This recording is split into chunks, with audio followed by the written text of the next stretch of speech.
Combien de fois as-tu dit, les salutations appartiennent à Dieu, sans en connaître le sens? Sais-tu où ces paroles ont été dites pour la première fois? L'ange Gabriel, paix sur lui, est venu au prophète Muhammad, que la paix et les bénédictions soient sur lui, avec un message de Dieu, ô Muhammad, Dieu t'invite à lui rendre visite. Alors, on lui apporta Al-Burak. Il le monta. Puis il partit vers la mosquée Al-Aqsa.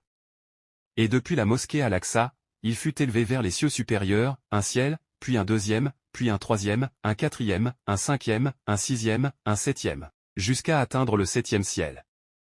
Puis il arriva au l'arbre du lotus de la limite, appelé Sidra al-Muntaha. Au-dessus de lui, le paradis du refuge, il atteignit alors un rang immense et noble. Il entendait le bruit des plumes, écrivant les décrets de Dieu. Et là, l'ange Gabriel s'arrêta. Le prophète, paix et salut sur lui, lui dit, ô Gabriel, avance. Il répondit, voici ma place, si j'avance d'un pas, je serai brûlé par la lumière de Dieu.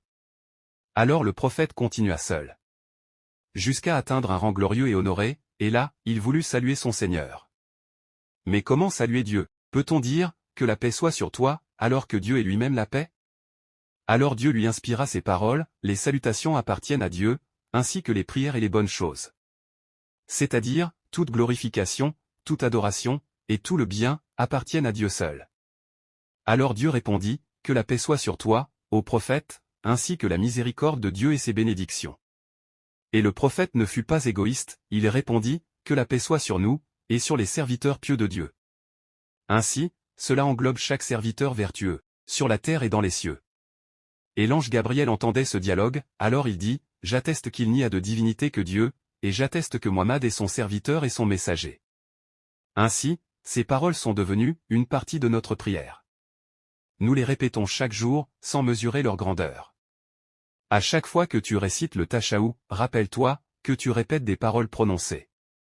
Au plus haut des rangs, alors ne les dis pas par habitude, mais avec un cœur humble et présent, peut-être qu'elles te rapprocheront de Dieu.